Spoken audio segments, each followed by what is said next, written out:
kind of a layout is I just want to share with you a little bit about how I got to where I'm at today and what kind of brought about these Bible studies a little bit. So I wanted to share that briefly. Then we're going to go into a conversation about the stuff that you've heard the last 2 weeks. What excites you? Okay? We just kind of want to just throw up stuff. If I can have a secretary, a scribe, a zealot, somebody to write down those things so we actually can kind of put that forward. And then we're going to just throw up stuff, what concerns you. So as we talk about those things, what excites you, we'll just throw them up and briefly tell us what it is and what it is that excites you. We're not going to critique it all and say, oh, yeah, no, yeah. We just want to kind of get out there. What are the concerns? And then we'll have some discussion around that. And we'll recapitulate the spectrum and discussion. And so Pastor Clark and I have kind of tag team a little bit here.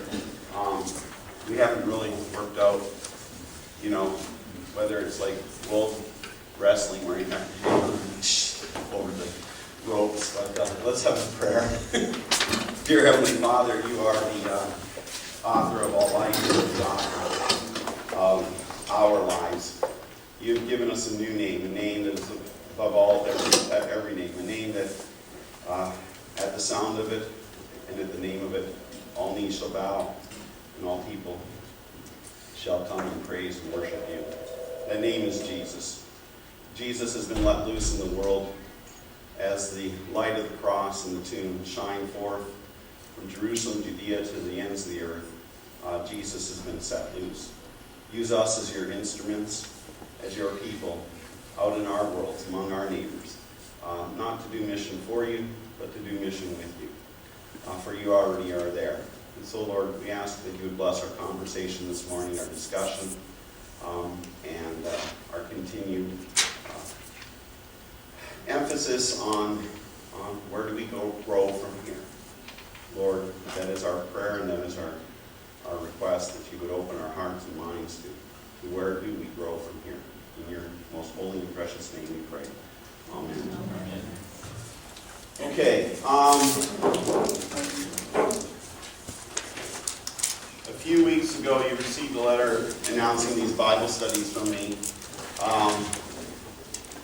In some ways, I've heard some comments from some people. Kind of comments about what was behind it, okay? More than what was in it. But what prompted this, and are you leaving us, Pastor? I heard that one too, and the answer is emphatically no. I am not leaving St. Peter, unless you tell me to leave, okay? But no, I'm not leaving St. Peter. So if you read that in between some of these lines in that letter that I wrote, unread those lines. I'm not leaving. That's not my intention, it's not a Dale thing. This was about wanting to have a discussion with you that I've been having in my own heart, my own mind, my own family, with my wife, with some people around me for several years. It began to hurt, but in this last year, I really struggled a lot as I looked at our congregation. And I'm asking myself, where does St. Peter grow from here? Where do we go from here? Yes, we have the Word. Yes, we have the sacraments. Yes, that's what we do. Acts 2:42 to 47, we devote ourselves to the apostles' teaching, to prayer, and to having things in common. And so, yes, I get all that. We're going to continue to do that. But where do we grow from here? Maybe it's you know, a midlife crisis. I don't know. I turned 50 last year. Or maybe it's 10 years here. And things like that, anniversaries, maybe provoke those kinds of thoughts. Everybody here is 10 years older than when I came, and apparently I am too. And as I look at the congregation, I think we have a great congregation. And I want to say that first and foremost. I I really do. It's not about, is St. Peter a good congregation or bad congregation? We have a great congregation. We're good people. We have a lot of spiritual maturity among us. We have people that are doing small group Bible studies, that are engaged in Sunday morning Bible studies like this, that participate in worship in many ways. It's not just the pastor up there doing everything, but we have many people engaged in helping lead the worship, and the congregation itself is part of that leadership and worship. They're participants. They're not sitting in the audience. So I think we have a good core group of people. I hear from many of you that are sitting here are visitors, and one of the things that you have said to me as you come into St. Peter is what a great congregation this is. It's not like any other congregation you've belonged to or been a part of. You like the dynamic aspects in worship, the engagement, the how we mix things up and change things and engage people with liturgical dance and the different liturgies and things like that. So I've heard that. I've heard how friendly and hospitable everybody has been. And that is fantastic. And that's all wonderful. But I also am looking at, it's kind of like the congregation, numbers are shrinking, and I'm not saying we should be driven by numbers, but I said that's a reality of of who we are and where we're at.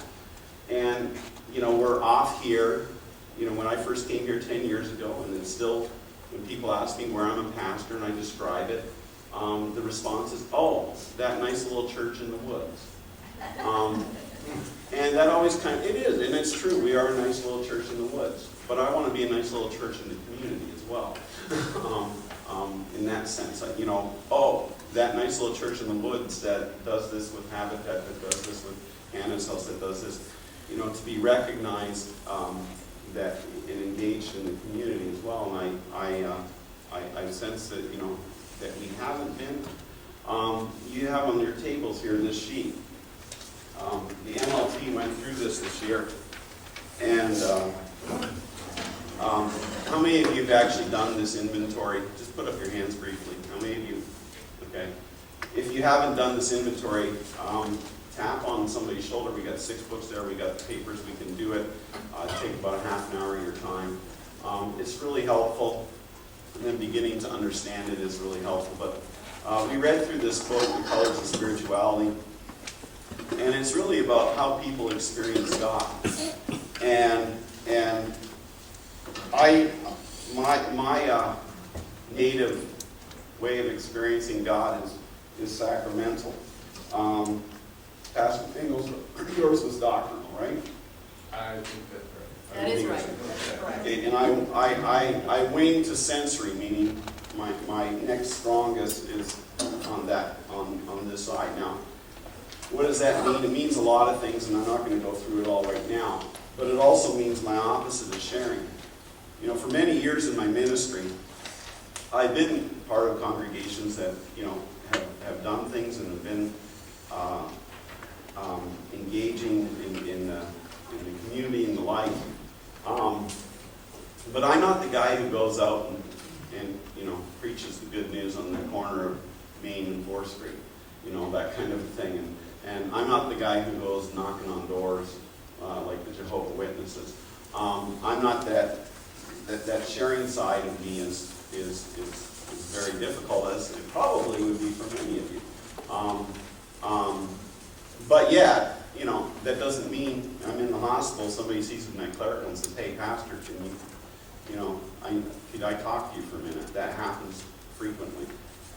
Throughout my time. When you're going to visit somebody else is in crisis, and they tap you on the shoulder. So, those environments where you're invited in and engaged to be a part, I can do that. But one of the things as I looked at this is I went, as we were doing it, I was like going, God provides all the gifts that the church needs.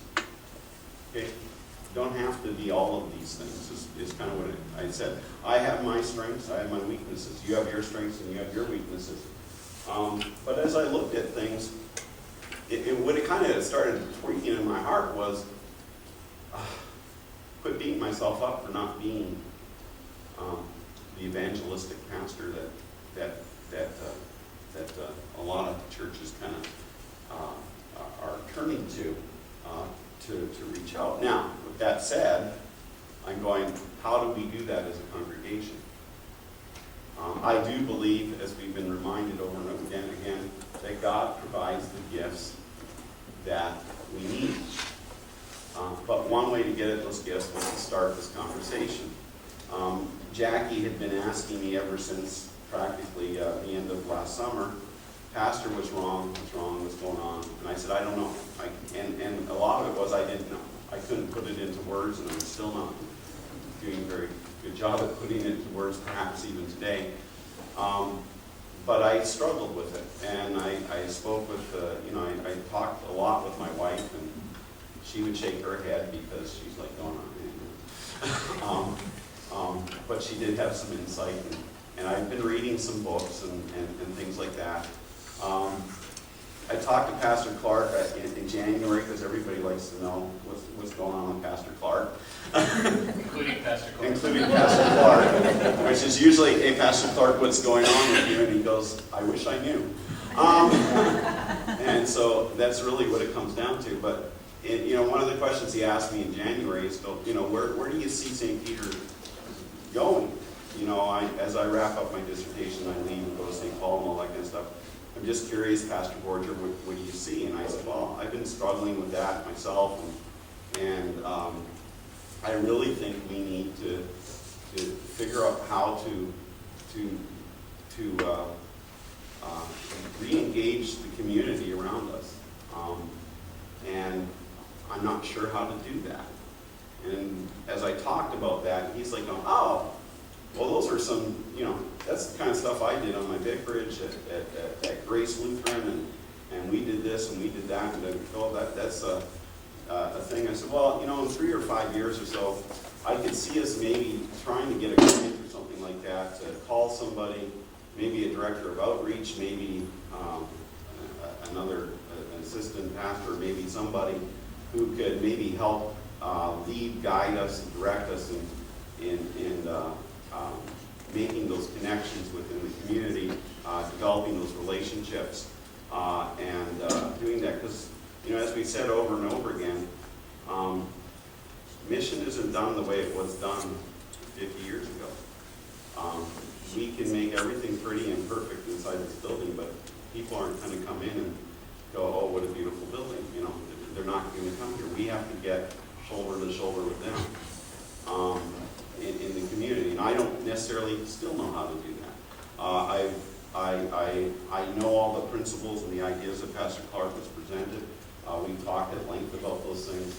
But that's sort of what brought together this conversation. One of the things Pastor Clark had said, if you'd like, before I leave, I could do a little Bible study presentation on being an externally focused congregation and the like, and help start that conversation at St. Peter. So that's sort of how this came together.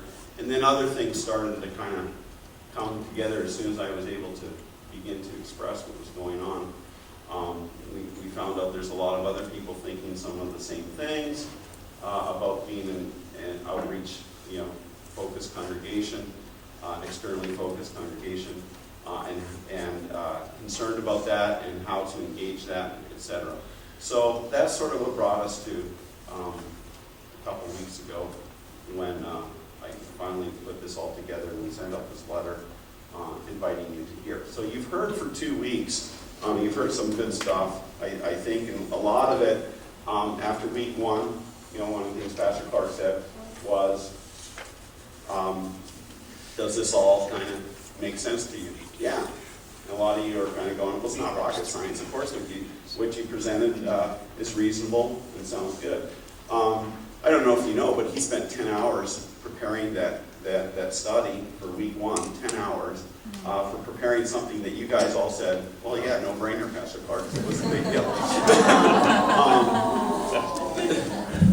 No, it's not awful. That's not awful. That's a good thing.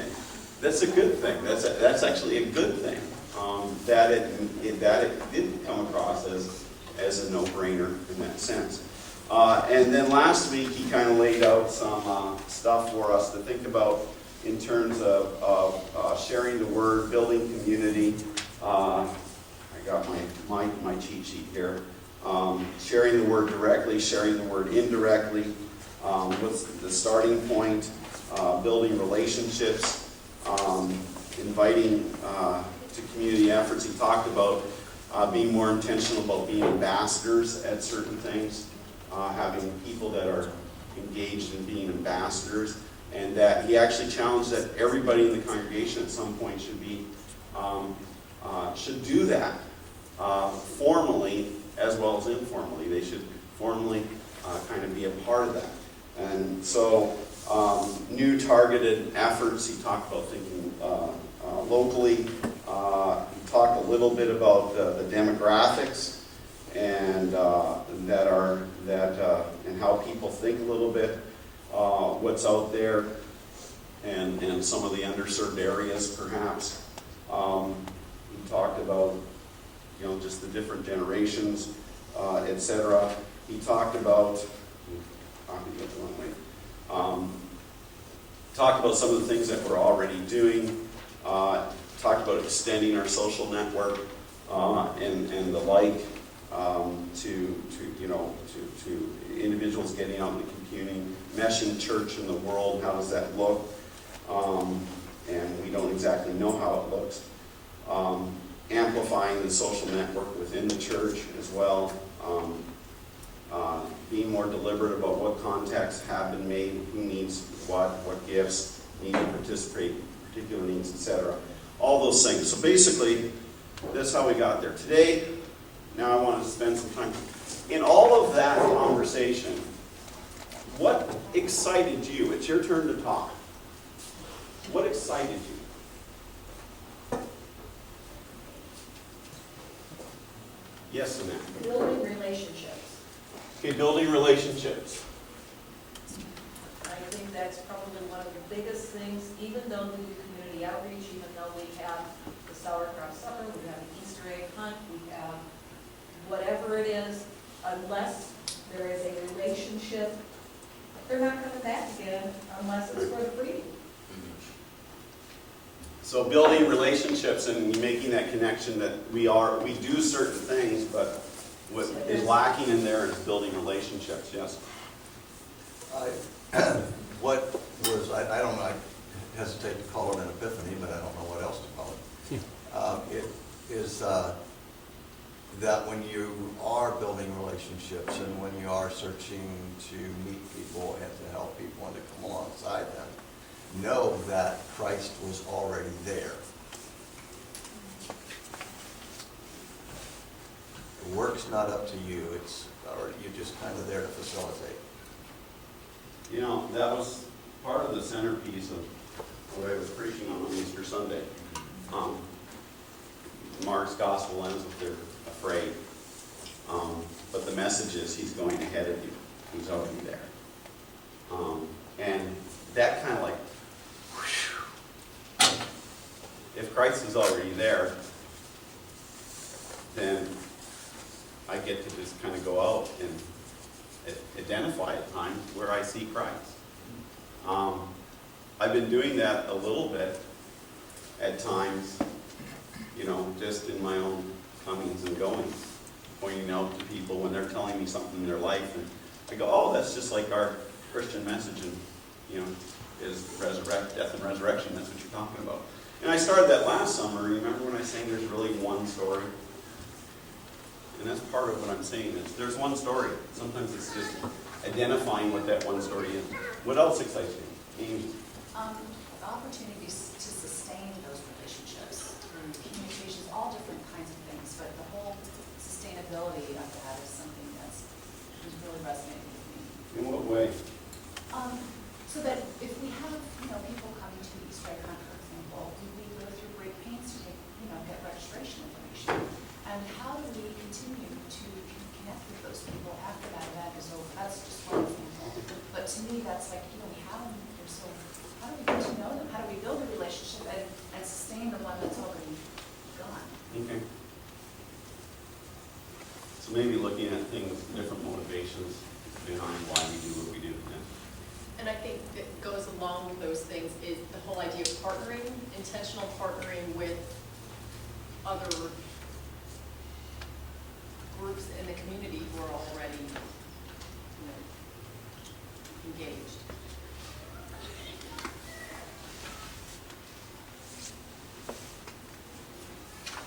That RLA, Emmons, are groups that come immediately to mind for me. Right.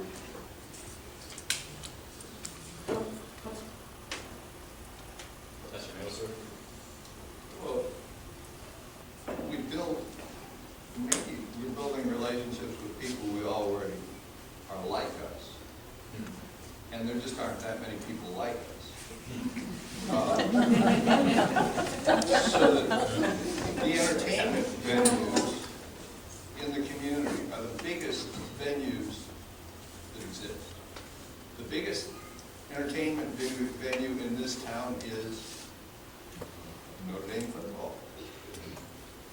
The biggest churches in this town are not people gathered around baptism and the Lord's table.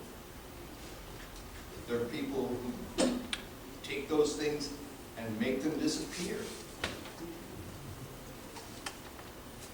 Now, that's a big problem. And the ones where we partner with people who are like us, and you mentioned Habitat, you mentioned Hannah's House, or if you visit somebody in the hospital, and you provide what we want to provide, what we treasure, they're not going to come to you. They're going to go someplace else on Sunday morning. So that it never shows up in the numbers. And that's an ongoing thing to me. Plus, there were things that excited me, and I'll get to those eventually, but Oh, you're not talking about concern. well, just that when we start with the, I saw more good than I wanted to see on Easter Sunday. That all of a sudden, what's really driving the concern is my fear. And how do I protect myself? And I put it that way. How do I keep what I love? And as soon as I start to do that, I'm confronted with, if I seek to save, I won't. I am. Therefore I will be. And that's the nub of the thing. I've watched it for 40 years. When I started, there were 400 people. And I worked it all the way down to 150. Buried most of them. And that's a, how do you do without operating out of that fear? And once you get that fear in you, does it betray the very joy that you want, that embraces? And I think one of the things we were going I don't know how to write that, but I'll tell me. One of the things that we kind of were doing, Pastor Borger sent out the letter, because I think we've kind of felt this tension too a little bit, is on the one hand, from the stem, there is a sense in which the church is an earthly institution with social dynamics, and we want to take account of the fact that things have tapered off. And so we kind of did that in the letter, but then as we moved into these 3 weeks, where we really tried to keep the focus it's sort of like, this is what discipleship to Christ looks like. This is where our joy is. And the reason we did it that way is precisely what you're saying. I think on the one hand, we thought, we do want to register and take account of what's going on numerically, but then, and I think it's important to do that, but then I think you kind of have to forget about that. Like you're right, if you drive at numbers, if you drive out of fear, and trying to hold on to what you've got, it's turned the wrong way, right? I mean, the whole point of everything we've said these 3 weeks is it's about being turned toward Christ, where He is out in the community, being externally focused towards the people, and I think you're exactly right. So I think we tried to sort of bring up the numbers thing because it is an issue, but then shift it into the real motivation here is we kind of have to bring up the numbers but forget them and then turn towards this as a calling for us, right? The numbers might be part of what brought up, but what I was thinking was, we've got a good congregation of pretty spiritually mature people that are pretty dynamic and engaged. And I'm thinking, how do I tap into that? How do we tap into that now to build relationships? Christ is already there as a state relationship partner with other groups. How do we do that now? Because I'm also looking, in 10 years, they're all going to be in a different place. They might be gone September, October, visiting their son in Arizona, and I can't tap into them. Or where's your son? I don't know. We're prime examples. That's my point. Okay, and so I'm looking at what's here now, and I'm going, maybe for such a time as this kind of a thing. We have some really great resources and people and gifts. How do we make use of them to do these things? How can we do that better, or more intentionally, perhaps is a better word than better? How can we be more intentional? So let's go on. Anything else exciting? Well, I thought there was a lot of truth in what he said, in that we're very unique right now, whereas a generation or two ago, we weren't, the common denominator was much higher between all of us in this country. So what excited me about it was the thought of being a little bit better equipped to be in relationship with so many people that are so very different from us. And to know how to deal with that, how to be in relationship with them and love them and not, but also be true to Christ.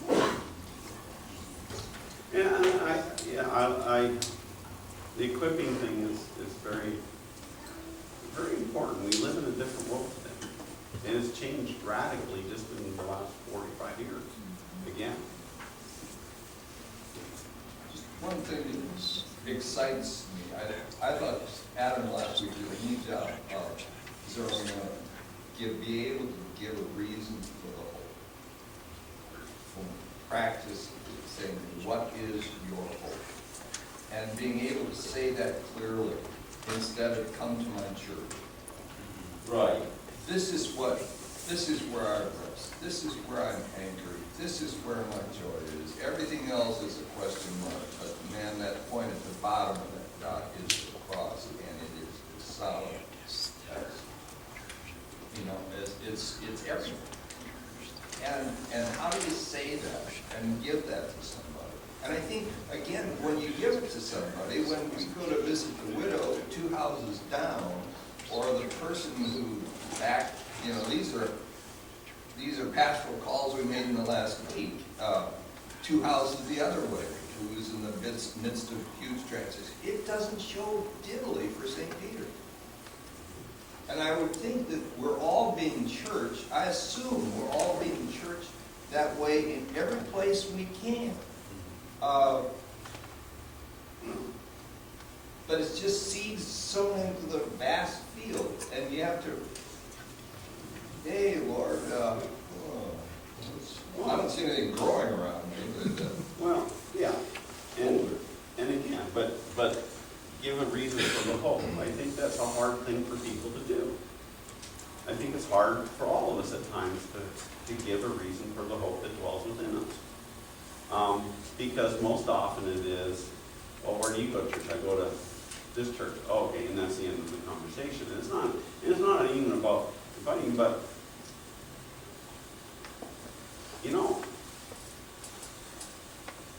things that you get invited to are because people are excited about it, because they have a hope, because it does something.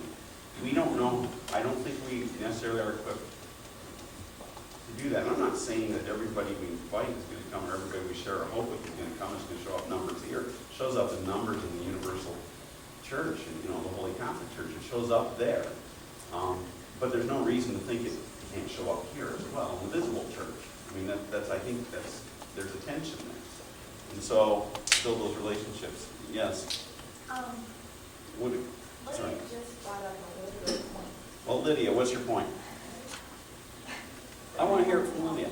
Come on. No? Okay. No. Lydia's mom. I'm gonna help her out, and if she can help. One thing that I noticed is that in schools, in high schools, a lot of kids don't know even about what Passion Week is. And when I was in high school, everybody knew what it was. And I think this was one that she brought up. She's like, Mom, we need to go out and get some of those, get diverse in, get like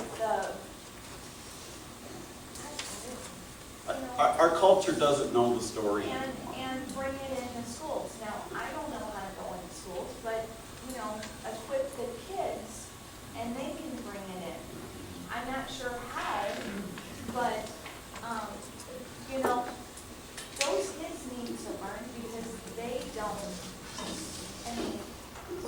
we're like the little lights in the midst of, in Adams, is kind of a inner city school, and they need to have the little lights going off.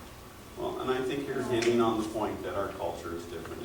It doesn't know the story. It has remnants of the stories that are out there, but they don't make those connections. So again, I think one of the things Pastor Clark has been trying to present was, how do we get shoulder to shoulder in the community, not simply to pull out our Bible and start preaching about Passion Week, but to be shoulder to shoulder so that we have opportunity to share what is the reason for the hope that's within us.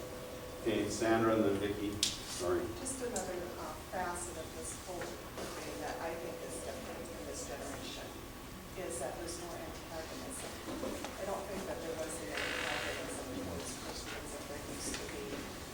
And now it's more out there right in your face with a lot of different groups. And I think a lot of that you touched on, Pastor Clark, but a lot of that is our own fault, the way we're showing everything we're against and not everything. But that's something that I feel that I need to be equipped for, to know when I'm sharing that whole. She's next. Well, I'm going to sneak in a footnote to that. When I was teaching Pastor Clark before the church started, I was saying, do we really want to be an Acts 17 church? Acts 17 is one place where Paul didn't show much success. The good news was he didn't get beaten to a pulp. The bad news was, I think you can count on the fingers of one hand the number of believers that were mentioned there, as opposed to all the people who came in.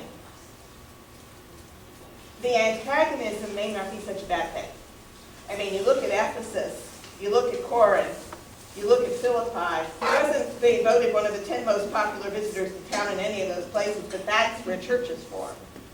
So maybe that's not such a bad thing, at least we're being noticed. But what I was going to say in response, and what I've been sort of knurling around my brain, yesterday several of us got to go to the Stephen Ministry workshop. And one of the things they did was have us break up with someone we didn't know, which of course is one of my 10 least favorite things in the universe to do. And but then we got to pray with this person. And I was paired with an African-American woman from an apostolic gospel church in the neighborhood. And our prayer styles were totally different. Our lives were totally different. Our worlds were totally different. And yet we could pray in the Spirit for one another. And I think that where I was kind of going with that is, for one thing, there are another set of partnerships. We are unique in some ways. We are generically Christian, if you will, in other ways. If we can find the places of common ground, we may be able to multiply our ministry. But every church body, it's just like individuals, I think. I've been thinking this for years, so if it's a stupid thing to think, tell me. But just like individuals have gifts and different gifts, so do churches. our particular piece of the puzzle is not going to be for everyone who comes to Right. faith. But there are people out there who will be able to come to know him the way we share him in ways that they wouldn't if my now friend from the Apostolic Church were to share in her style, and vice versa. Right. But if we're not out there, if we're holding our light under our very lovely church in the Wildwoods Bushel, then that whole color region of the palette is missing, and there will be people who won't be able to respond as well as any of the others. So it's pretty exciting to get our color wheel out there while finding common ground with people from the Apostolic Temple and the Methodist Church and so on and so forth where we can. I'm not saying it well, but you got it. No. No, you said it. No, you said it great. That was great. Okay, quickly, because I want to hear other comments. Well, the,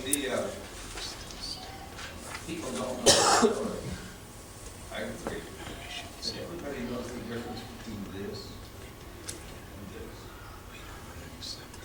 And the reason, the difference between this and this is this. And that's the reason for the whole. And I think if you're going to make relationships, the only way you can make it is if you go this way, and that is the embodiment. Well, just, we had a dancer who did this so beautifully on Christmas Eve a year ago, where we're talking about the glory of God. You're not talking about, yay, Jesus, you're talking about, Jesus. And this is what reaches out and embraces you. And when you get to the antagonism level, that's Luther being, I'm sorry, the obscene word came to mind, I'm not going to use it. Disappointed. A church that had so corrupted the system that no one got this. All they felt was this, and people were ministering to this to their own advantage. It's what Jesus did when he went to Jerusalem. The people had gotten this down, bring your sacrifice, and he reaches out like this. And that's where the life is. Yeah. And that's what needs to be part of building relations. Christ is already there, sustaining relationships, partnering with other groups, equipping that. That's the center of all of that. I want to know if anybody else wants to talk, because I don't want to just be a ping pong between 4 or 5 people. So anybody else out there that has something that excites them or concerns them. I'm not saying, That's okay. I just, That's yes, all right, Ann. I get it. I have a concern that I've had for a long time. I think a lot of people don't know what our congregation is, who we are, partly because we no longer advertise. We don't have any notices in the newspaper as far as I'm concerned, and I realize a lot of people don't get the newspaper anymore. If they do, they don't pay attention, but I think it is a possibility for outreach. We could use television for outreach. We can use the internet. I don't know how, but there are ways of getting it out. I just think we need to make better use of media. Yeah. So that's kind of an exciting thing, actually, an opportunity to put ourselves out there through primarily social media, but other things as well. So that sort of comes down on both sides a little bit, doesn't it, Ann? It's an exciting possibility to maybe engage ourselves in a way that we haven't for a long time. Yes. Emily, when's the last time you read a newspaper? Well, we still get the newspaper, but actually sat down and read it? I don't know, long time. Mr. Bartz, when's the last time you read a newspaper? What's a newspaper? I read the sports sections at my parents' house.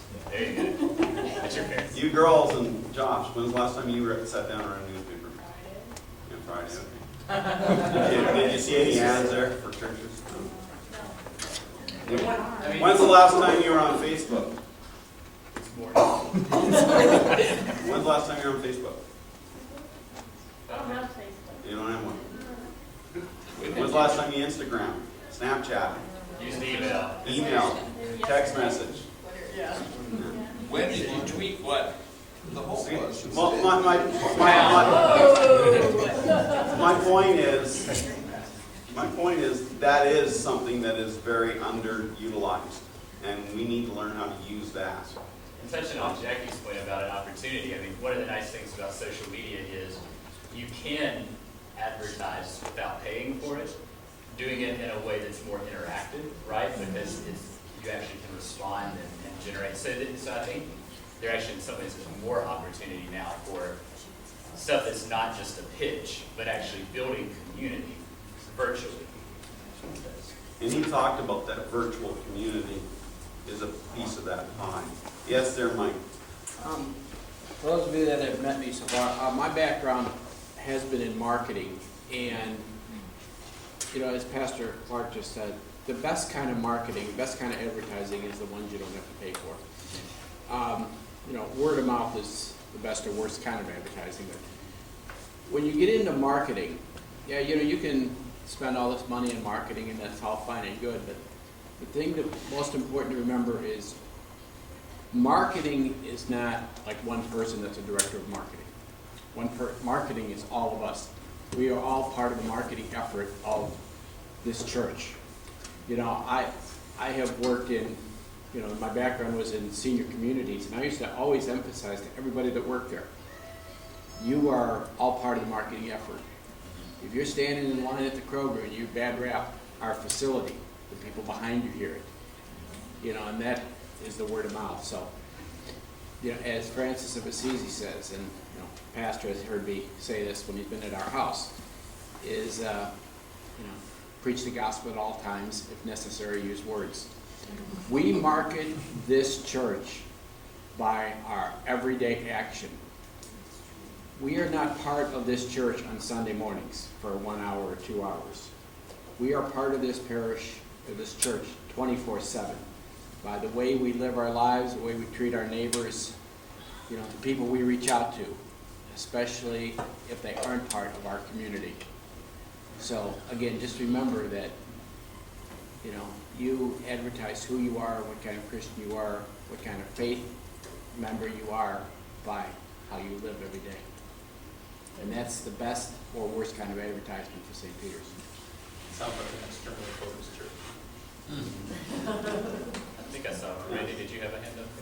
One of the thing I've been trying to figure out how to even say is that the world out there thinks they know who we are already, and we have to think about how we want to counter that. There was some TV ads run by an organization called the Freedom from Religion Foundation. I'm not sure how many people have seen these. They're presented by a guy named Ronald Reagan, who's the son of the former president. And his tagline at the end is, "I'm Ron Reagan, I'm not going to hell."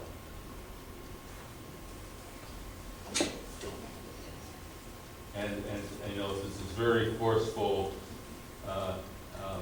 almost caricature of the church he's taking on, and we really need to think about how we're going to present who we are in a society that is kind of like that. And in some ways, to the antagonism, in some ways that is an unfortunate sort of, you know, Christians that do this sort of pushy kind of things create obstacles for us to overcome. And yet, on the other hand, you know, there can be a relief on the part of someone you're speaking to when they discover that that's not the kind of Christianity, and that you don't necessarily even think that that's the right way to be, you know. So there's still an opportunity, and I think, yeah, we need to be aware of those obstacles placed against us. But in some ways, that can even set off and enable a witness forward. Do we want to? Do we want to? Because I know we need to talk about one of the things we wanted to poll was. So I kind of at the end presented. There's a spectrum here, right, of like how strongly we want to go after all of this stuff. So can we speak to that for just a minute? Where do we think we are on the spectrum? How, you know, what's your thoughts about that? You follow what I'm saying? So okay, so, yeah, I should look at it. So if you have your little sheet, look at the very last question. So basically, if we think this is the right vision, how radical do you want to be about it? So there's a spectrum. On the one hand, you might say, well, let's try, you know, let's try to implement one or two things and see where that goes. And on the other end is, yeah, I'm really sold on this vision. Let's really try to do the whole external focus thing where we craft and form the whole culture of the church around that, where we think about getting somebody, Pastor mentioned staff person, or at least a lay person within the congregation, or whatever it is, the ambassador team, something more sort of substantial, and let's really try to pull the whole church's life around this. And did you kind of get what I'm saying? There's how forcefully do we want to go after this? That's what I think if this is where we think Christ is calling us, then there's no point in doing it halfway. If this is where he's calling us, then let's do it. Full force. I don't see it, and he'll lead us and he'll guide us and he'll give us what we need to do it right, and prayer number one, and Yep. just do it. Yep. That's exactly what I was going to. I mean, we're called, we're commanded to do this, and if we're going to do it, we must do it right. I mean, Vicki? I was just gonna say that I think there's some things you can't do halfway. It's Uh-huh. like, it's sort of like if you're building a bridge, you gotta start on one side, you gotta get to the other side. If you build it only halfway, all you're gonna do is down bugs.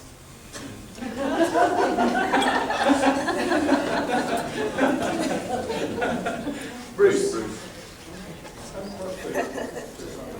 Okay. What I hear is what we need to do, and politicians say this is what we need to do, but they never really get into how we do it. And we need to engage, we need to do this, but how do we really do that? And that's my frustration.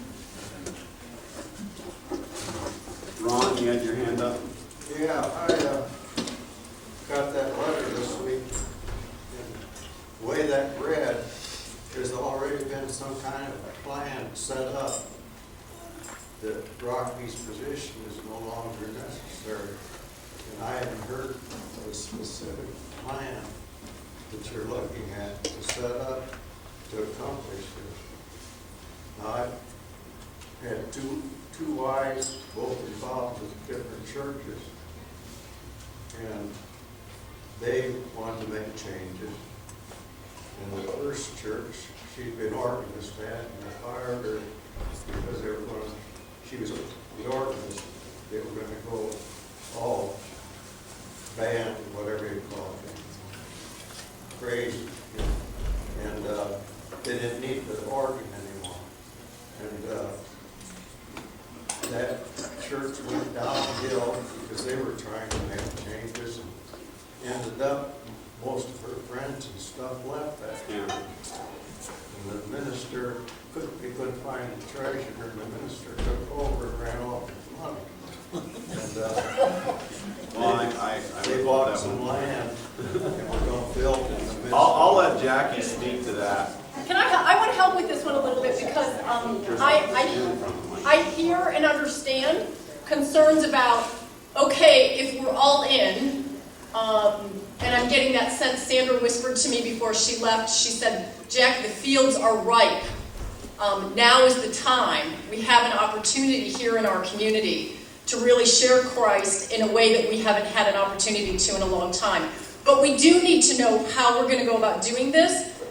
So from my perspective as the president of the congregation, this is something that I've already started thinking about, that we actually want to engage all of you in next Sunday. And so I'm issuing an invitation, I'll start now and again at the end of worship, to come together to hear about, we do have a lot of things that we talked about last week and this week even a little bit about how do we want to go about partnering. We still need to make choices. We can't partner with everyone in the community, right? We need to decide where do we want to partner and how are we going to do that? How are we going to put together ambassador teams?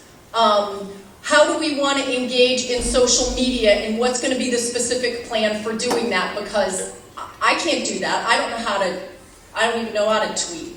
So, but we need to be doing that. So we need a plan about how are we going to engage in social media.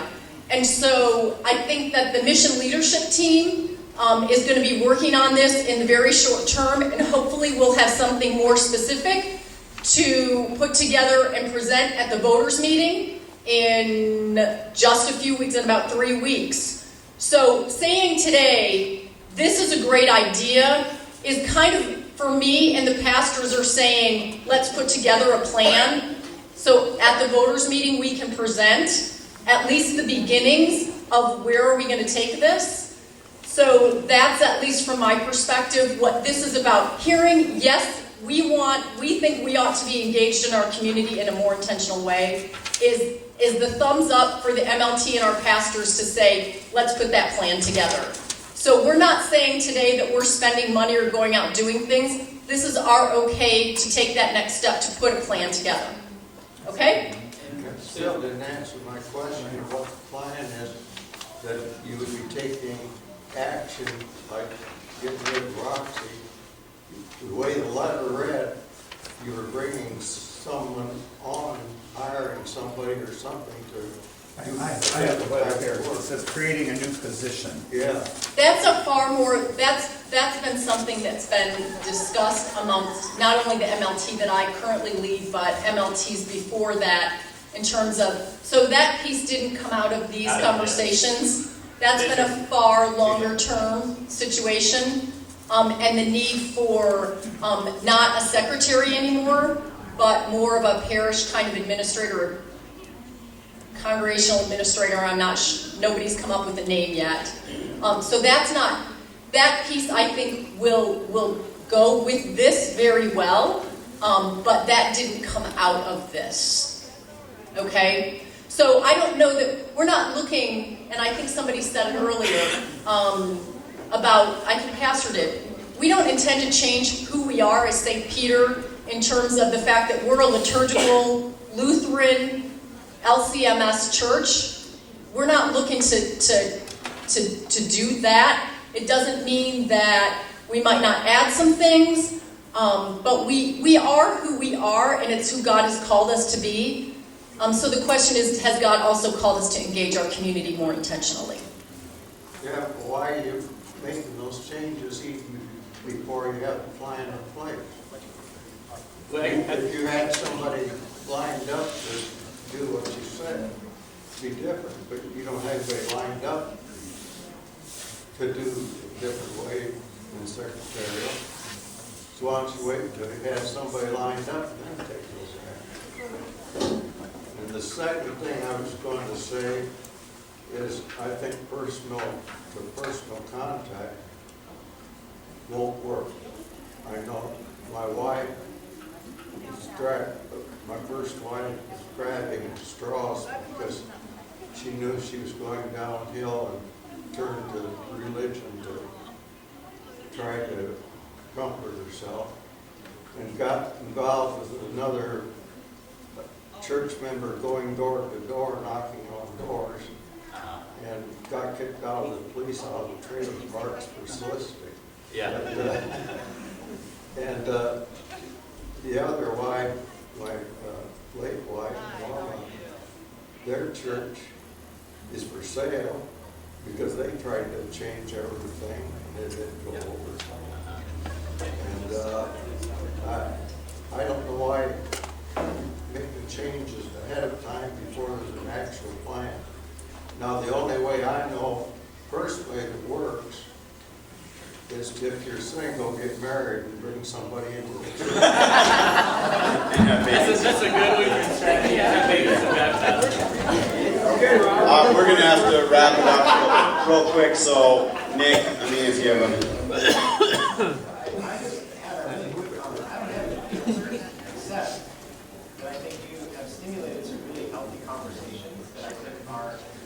Not just about reaching out, but looking within and better understanding what our gifts are.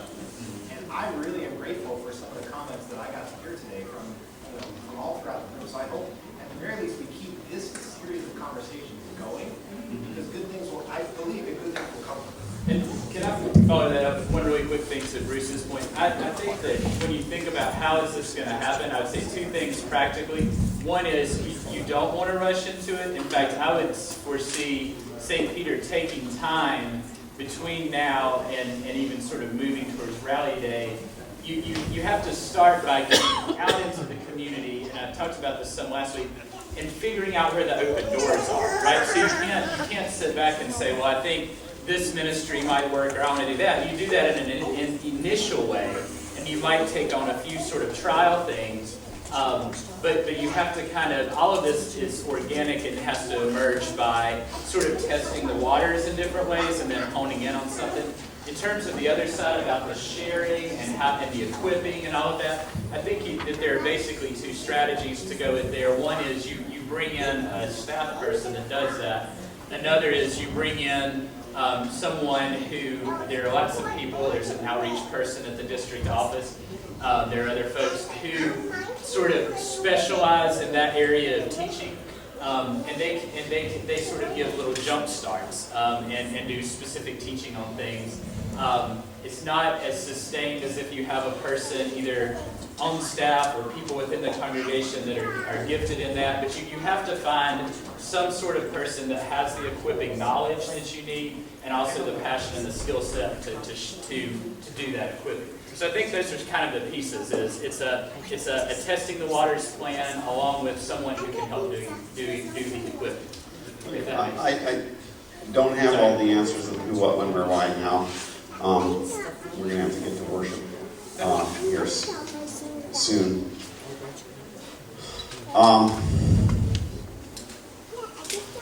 Yes. I suggest we have further conversation on this next Sunday. We're going to have further conversation next Sunday.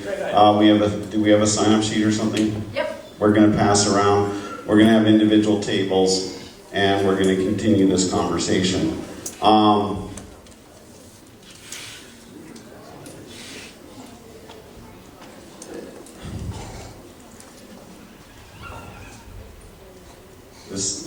This stuff with the secretary has been going on for 5, 6, 7, 8 years.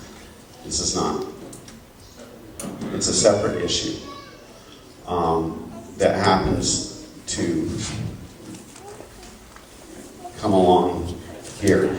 I've had 3 councils dealing with it since I've been here. So that's a whole sort of another conversation, and I don't want to. I can't talk about that. But I can talk about that part of why I want to talk about this now is because there are options before us. There are grants that we can write. There are things that we can do.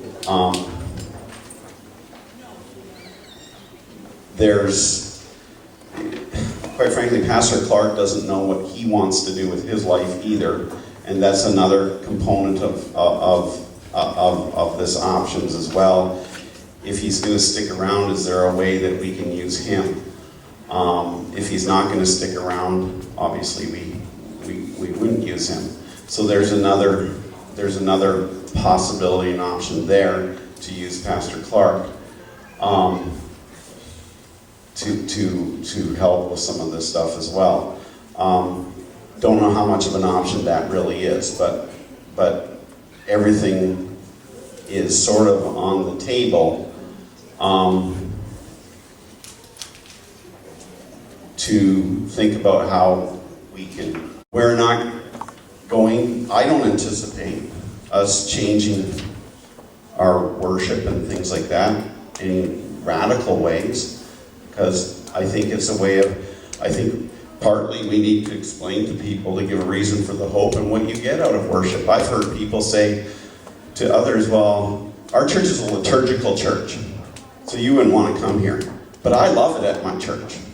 Well, that's sending, to Mike's point, that's sending a couple different messages. I love my church, but you wouldn't want to come here because we're liturgical. And I've heard that. As I've overheard people talk at different events, and I'm like, that's interesting. Why would you say that? And I think part of it is because we don't exactly know how to say why we love what we love. And we need to learn how to say that so that when we are building relationships and we are side by side, if we get involved with the high school or Emmons or whatever that, and we're side by side, we can and those conversations organically happen, that we're better equipped to share what we're about without being, well, you wouldn't want to come here because we have communion and we've got close communion, and you're not going to be able to get it and we don't like you, and so. But that's almost how it sounds. We got to learn to talk about and explain who we are better, so it's not coming out the wrong way. Okay, and so there's things like that. But anyway, so I'm just saying that there's a lot on the table. I'd like the MLT to continue some of this conversation. And next week we want to have some tables set up and we'll have some directed conversation towards more of this. I appreciate it. Thank you, Nick, wherever you went, for your last comment. That was great. The Lord bless you and keep you. The Lord make his face shine upon you and be gracious to you. The Lord look upon you with his favor and give you peace. Amen.